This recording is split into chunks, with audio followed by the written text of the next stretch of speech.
My name is Emma Nessus, and today we have a very special guest.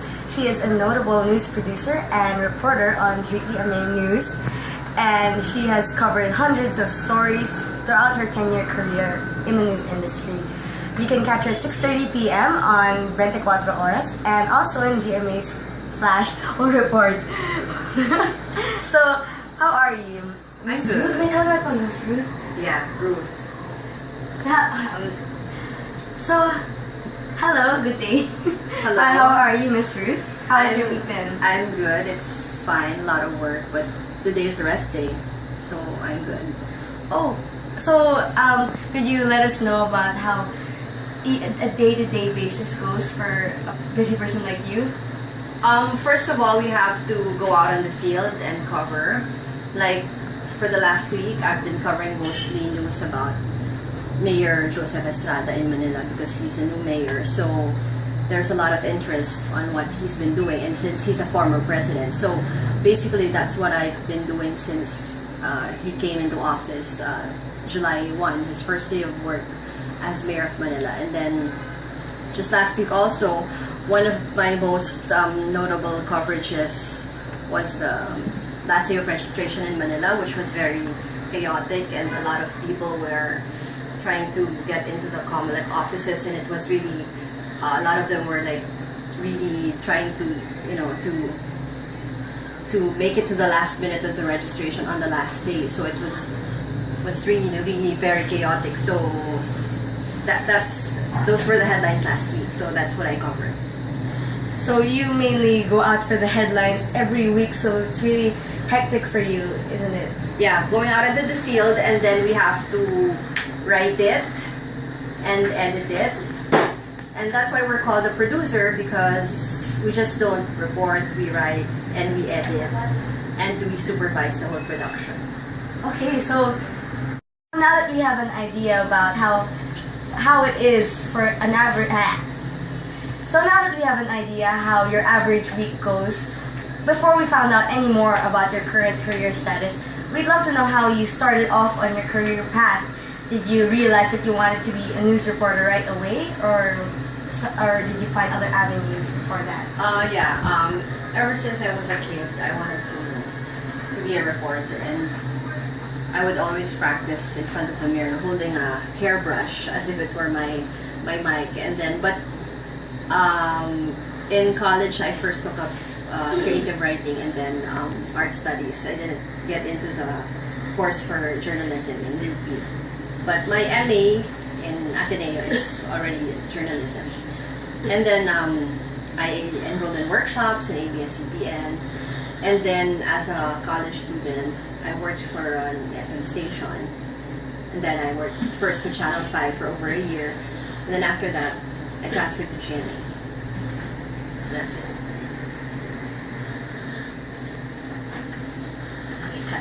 Cut down. So you mentioned that it takes hard work to get to your sources, and they're sometimes uncooperative. So I'm sure it hasn't always been easy for you. What are the other difficulties that you encounter as a journalist, and how do you continue pursuing your career despite that? Maybe you can see us in some of the worst events, like covering typhoons. Physically, it's very challenging because you have to go, wade in the floods, and then, strong winds during typhoons. Also, I've been assigned to Mindanao, which is not really a safe place, especially for a woman. And then, yung may mga ganong hazard security-wise, and then physically, it's hard to do the job. Also, when you're overseas, when you're doing coverages overseas, it's not really your country, so you have to learn a lot of things about them, their culture, and then whether it's safe to shoot here or whether it's safe to interview this person, is it safe to interview on the streets, stuff like that. So it's not just about getting the story, but you actually have to be headstrong as a person. You have to get the news wherever it is, yes, and whoever it may be in, and whatever it may take. Yeah. Okay. So now that you've achieved so much to reach your status, your level right now. How would you describe your working environment right now and your day-to-day basis? It hasn't changed since I started because the news don't change. I mean, every day you get to cover politics, you get to cover the weather, you get to cover traffic, or students. So it doesn't really change. So siguro yung change lang now is that sometimes I anchor from the studio. So, when you're in the studio, you have to be fully made up and stuff like that. So, hindi yung same hazards as outside na umuulan, na basang-basa ka, na gano'n. Siguro yun lang kasi when, you're a news anchor, you have to reach a certain level of credibility na rin to be a news anchor or a news reader. So, yun lang siguro yung nagbago. But with regards to yung mga challenges sa labas, sa field, it's basically the same na parang we work as hard. The old reporters work as hard as the new reporters in getting the stories. So, when you say we, could you tell us more about the people you work with and your relations with them? Well, yun, every day, you get to spend a lot of time with your cameraman, of course. So, yun, so, partner mo yun. So, dapat medyo nag-judge talaga kayo. Alam niya kung what kind of shots you want for your story. Or you also brief them what story you're doing. And then you work with your producers inside the studio. So, they will tell you what they want, what kind of story or yung angle ng story na gusto nila. And then, there are the editors. So, you also work with them kasi babantayan mo yung editing mo and then you will tell the editors na, I want to use this video and stuff like that. And of course, there are your sources in the field. So, since right now I'm covering Mayor Estrada, so I have to be close with his media people so that I will always know what his schedule is, or where he's going, or if there's a big news about him or his vice mayor. So you also have to establish a relationship with your sources. Before I was in Malacanang, so during the time of President Arroyo, and then I was also in the Senate. So you have to also establish contacts wherever your beat is. Okay, so this whole time you were talking about stories, getting the lead, getting the sources. So you already must have a good nose for stories, Mm-hmm. for news. Mm-hmm. How can you decide which stories are worth telling out of all of them?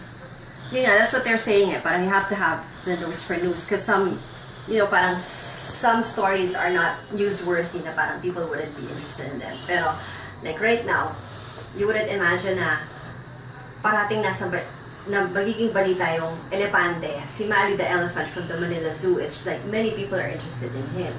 And he's just an animal. Pero, yun, parang it's still news if it's about Mali, diba? He's just an elephant.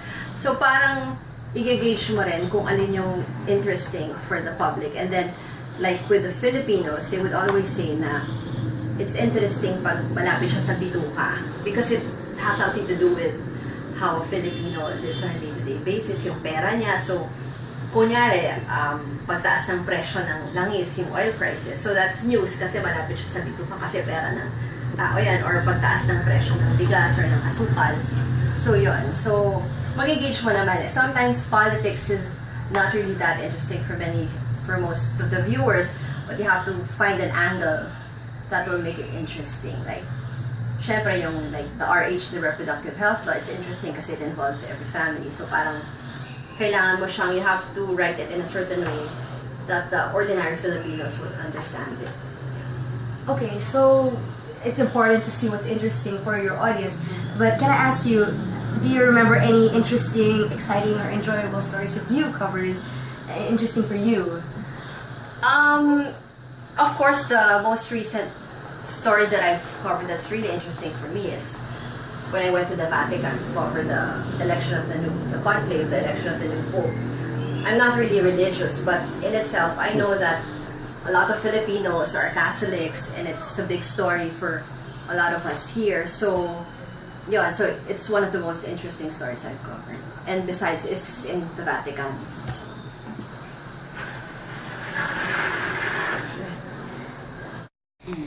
So as for our viewers out there, any aspiring journalists or news reporters or producers, do you have any words of wisdom that you'd like to share with them?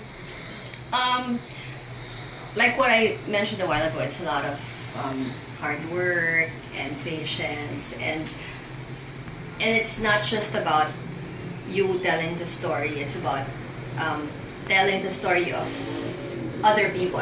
It's not you. It's more of the others and how you can tell their story. So always listen. Always be alert of what's going on around you, and think that while doing the news or covering important events, how this can affect every person to do something also for their society, for the society. So parang it's not just simple storytelling or news reporting, but it has to have an impact also. So yeah. Okay, so you've heard it from the woman herself. And thank you so much for your time, Miss Ruth. The pleasure's all mine. And thank you also for tuning in. So I'll see you again soon. Bye! Hi there! Thanks for joining us. My name is Em Meneses, and today we have a very special guest. She's a notable news producer and reporter at GMA 7, and she has covered hundreds of news stories throughout her career in the industry. You can catch her at 6:30 p.m. on 24 Horas every night and on the GMA Flash Report. So here I am introducing Miss Ruth Cabal. Hello. So hi, Miss Ruth Cabal. How are you? I'm good. So how has your week been? Was it okay? Busy as usual because there are a lot of. I've been covering the new mayor of Manila, former President Estrada, and there's been a lot of news reports in Manila. So a lot of stories there last week. Okay, so let's just go on through with a couple of questions. Okay.